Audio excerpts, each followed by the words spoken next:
Most wardrobe problems are not really about the clothes. After 50, a woman tends to dress better in almost every direction. The colours are more considered, the proportions are thought through, the pieces have been chosen with some care. Then the shoes appear, and the whole look quietly drops. Not because the shoes are uncomfortable or wrong in any obvious sense, because they do not hold the visual standard that everything above the ankle is working toward. These are the 8 that do it most often. Mistake number 1, bulky running shoes. There is a specific moment when running shoes break an outfit. You might be wearing clean trousers, a well-cut blouse, and a good earring. Everything above the ankle is working. Then the shoes appear, wide toe boxes, thick layered soles, bright mesh panels, contrast logos spread across the upper in 2 or 3 colours, and the whole look tips from polished to athletic in a way that was not part of the plan. Running shoes are engineered for performance, and that purpose is visible in every design decision. The sole absorbs repeated impact. The upper is built for airflow and flex. The shape serves the foot's athletic function, not its visual line. None of that is a flaw.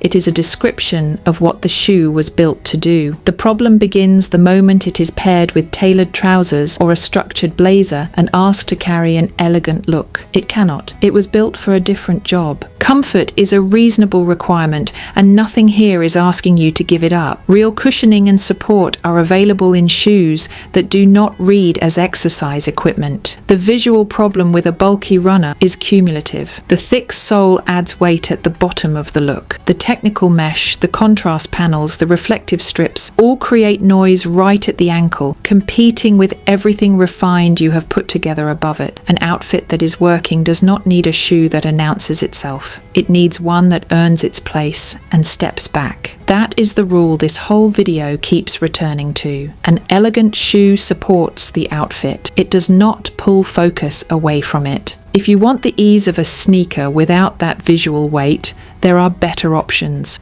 The Everlane Day sneaker keeps a clean, low-profile silhouette that pairs without difficulty alongside cropped trousers or a casual dress. The Vionic Uptown sneaker has genuine arch support built into the construction while still holding a controlled shape that never lets the shoe become the loudest element in the look. Both are linked in the description below. Your foot deserves real support. The outfit around it deserves a shoe that does not turn that support into a visual announcement.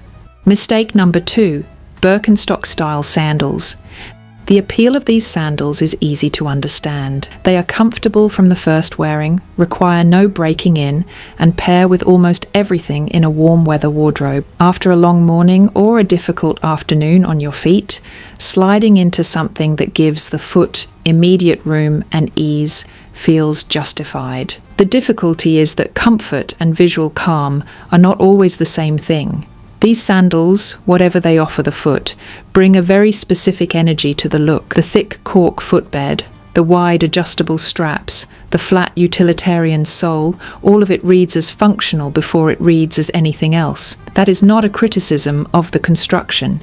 It is an honest description of what the shoe communicates when worn. It signals ease of movement and a clear preference for the practical over the considered. When the outfit around the sandal is asking for something more finished, that signal becomes the most visible thing in the look. Think about a linen dress in a clean colour, or the polished casual outfits that many women over 50 have become genuinely good at building. The fabric is right, the cut is right, the proportions are working. Then the sandal appears at the bottom, and something drops quietly. The look loses the last 10% that would have made it feel complete, not because the sandal is ugly, but because its energy is too far removed from the energy of everything around it. The broad strap and thick footbed also make the foot look heavier than it is, which works against the line of the leg rather than with it. The utilitarian closure reads as functional even when the rest of the outfit is anything but,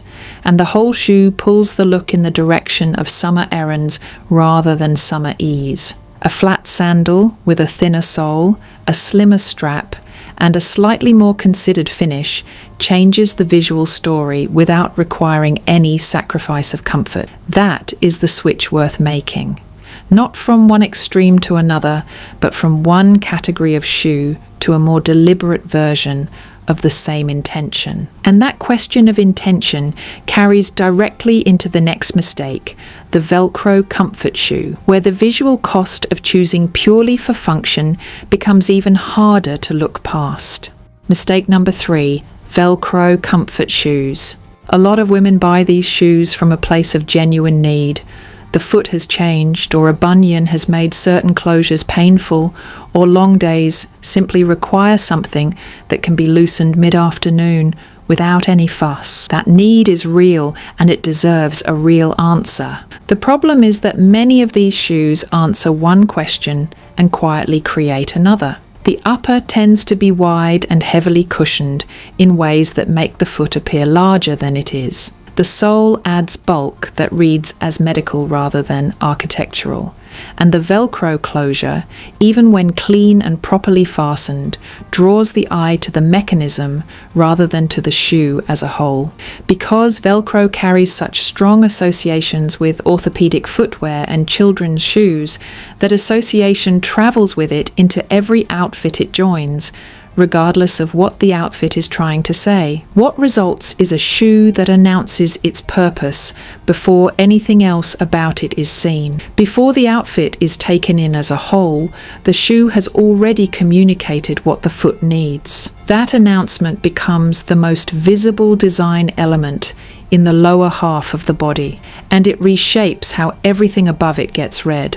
None of this is about shame, and none of it asks you to tolerate discomfort for the sake of appearance. It is about refusing the idea that genuine comfort has to look clinical, because it does not, and the gap between those two things is smaller than most footwear marketing suggests. There is a meaningful difference between a shoe designed for comfort that holds a clean visual line and one that has abandoned appearance as a consideration entirely. The naturalizer Vera Sandal sits clearly in the first category. The adjustable strap gives the foot real flexibility throughout the day. The low block heel provides stability without visual bulk, and the overall shape stays controlled enough to sit alongside a linen dress or tailored trousers without reading as corrective. The support is genuine. The finish is calm enough that the shoe looks like a considered choice rather than a workaround. You deserve a shoe that addresses what the foot needs without making those needs the first thing anyone sees. The right shoe closes that gap.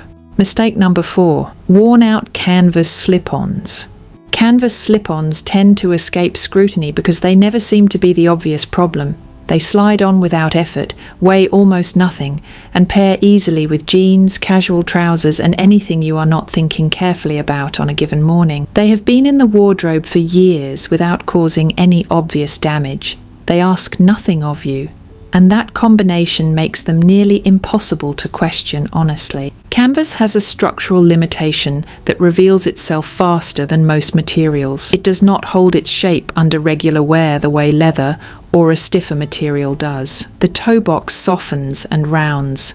The sides wrinkle in ways that read as breakdown rather than lived-in character. The heel area loses its definition. The sole, usually thin to begin with, looks even less present once the shoe has been walked into submission over a season or two. What you end up with is not a casual shoe. It is the impression of a shoe worn down to its outline. A shoe without shape cannot anchor the outfit below.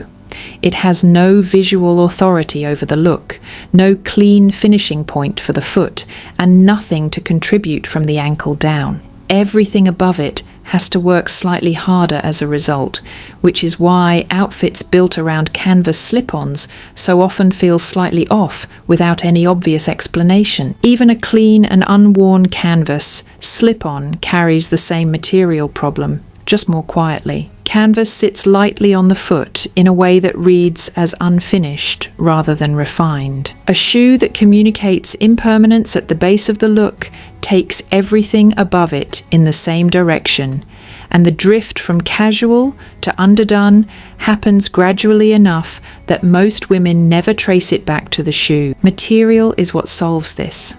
a leather flat, a woven leather slide, a loafer with a clean finish, any of these gives the foot real definition and the outfit an anchor that holds its shape. Canvas does not hold, it yields. That principle applies directly to the next mistake. Thick platform sneakers create a proportion problem that starts at exactly the same point. When the shoe cannot carry its visual weight at the bottom of the look, everything above it pays the price.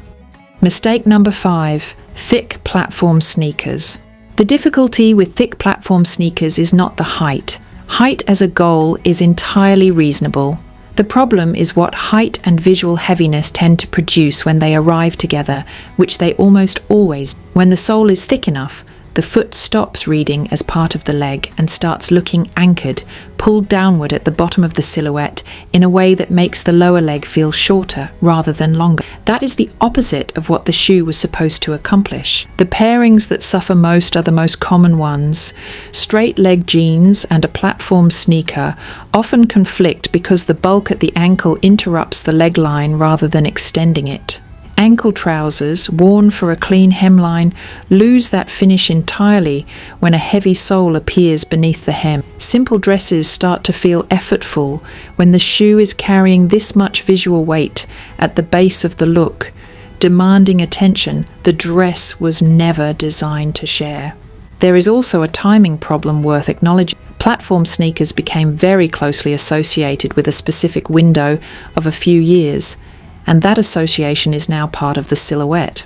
A shoe tied tightly to a particular trend moment can date an otherwise well-composed outfit, not because of anything to do with the woman's age, but simply because the shoe carries a timestamp, and timestamps age faster than the people wearing them. Elegant dressing after 50 tends to work best when the shoe does not draw attention to itself, when the lower half of the look moves without interruption and the foot feels finished rather than featured. A loafer solves almost everything a platform sneaker creates. It is easy to put on, sits low and clean against the foot, and works naturally alongside almost every trouser length without adding bulk or breaking the leg line. The Sam Edelman Lorraine loafer is particularly versatile. It is simple, structured, and polished enough to move between genuinely casual and properly put together without asking the outfit to do anything complicated around it. It is linked in the description if you want a closer look. The shoe should work with the bodyline, not across it. Mistake number 6, overly embellished sneakers. There is something genuinely appealing about an embellished sneaker. It catches the light in a certain way, or it carries a playfulness that feels right for the occasion. When you first try one on and see the glitter panels or the metallic accents in a mirror, the energy can feel intentional and bold. That appeal is real, and it is worth acknowledging honestly before saying what follows. Elegance is built on editing. It comes from removing things until what remains is clean and certain. Heavily embellished sneakers move in exactly the opposite direction. Every element added to the upper, the glitter across the toe, the chunky logo at the heel, the contrast lacing, the mixed metallics along the side represents a claim on the eye. When 5 or 6 of those claims are happening simultaneously on a single shoe, the shoe has already decided how much of the look it owns. The rest of the outfit has very little say in the matter. If the clothes are simple, the embellished sneaker takes the look over. If the clothes are equally busy, nothing coheres because there is no visual resting point anywhere. Most embellished sneakers sit right in the territory that produces neither outcome. The deeper issue is the difference between decoration and refinement. Decoration calls attention to itself. Refinement allows the whole look to be received as a complete, considered thing rather than a collection of competing details. After 50, when the goal is a look that feels edited and deliberate, a shoe carrying 5 styling decisions already leaves the outfit very little room to speak for itself. The shoes that read as most expensive and most genuinely elegant are almost always the simplest ones. A clean upper, a calm finish, nothing extra competing at the foot. The shoe that does the least visually while still looking the most intentional is usually the one that required the most thought to find. You cannot reach that kind of shoe by starting from a glitter panel. That discipline around restraint becomes even more relevant with the next category, the knit sock sneaker and soft slip-on walker, where the problem shifts from too much decoration to not enough structure to hold the look together at all. Mistake number 7, knit sock sneakers and ultra-soft slip-on walkers. These shoes are often marketed with the language of modern minimalism. The knit upper is described as sleek, the lightweight sole as a deliberate design choice, the flexible material as thoughtful engineering for the way women actually live. When you try one on, the experience confirms the pitch. It feels like wearing almost nothing. The problem is that a shoe feeling like nothing also tends to look like it. A shoe with no structure does not hold the shape of the foot. It conforms to it, wrapping rather than framing, and the visual difference between those two things is significant. When the upper has no stiffness, no defined boundary between foot and shoe, the foot begins to appear broader and heavier than it actually is. The silhouette of the lower leg loses its natural closing point. An outfit assembled with care above the ankle arrives at the foot and simply runs out. There is no finish, just softness that trails off. These shoes also occupy an uncertain visual space, too close to athletic wear to read as polished casual, too formless to read as a deliberate choice. The eye cannot settle on what the shoe is communicating, and that ambiguity in the lower half of the look pulls everything above it downward in a way that is quiet but consistent. A shoe needs to do more than feel comfortable against the foot. It needs to close the silhouette. Structure is what gives a shoe visual presence, and presence is what signals that the outfit was finished rather than simply assembled and then let go. A soft suede loafer is usually the closest practical alternative, and often the most comfortable one too.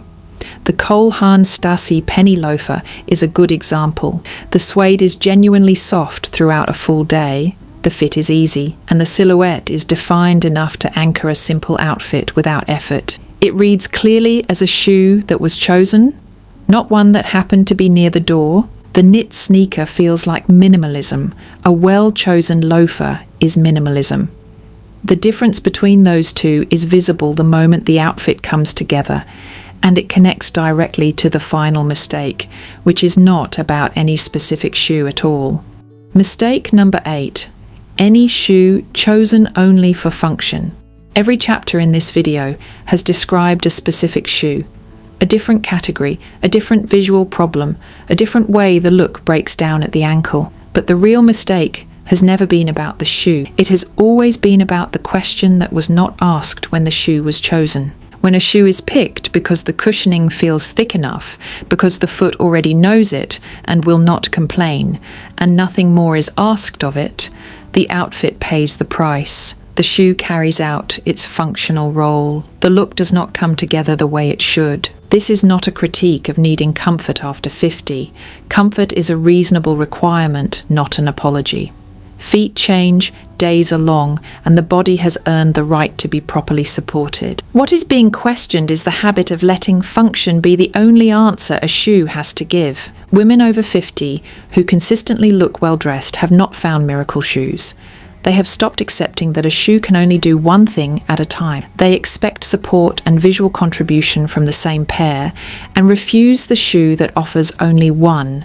Not because appearance matters more than comfort, but because shoes that offer both genuinely exist at every price point. The shift this whole video has been building toward is not a product swap or a brand recommendation. It is a different question asked at the moment of choosing. Instead of asking only whether a shoe feels good, ask also whether it earns its place in the look, holds the outfit together at the bottom, and carries some of the visual work. Elegance after 50 is rarely about acquiring more. It is about refusing the shoes that quietly lower the standard of everything else you have put on. Ask better questions at the shoe rack and the whole wardrobe begins to answer differently. The links for the pieces I mentioned can be found in the description below. And if you want to keep refining your style in a way that still feels comfortable, modern and polished, click the video on the screen right now, because once the shoes are right, the rest of the outfit becomes much easier to get right too.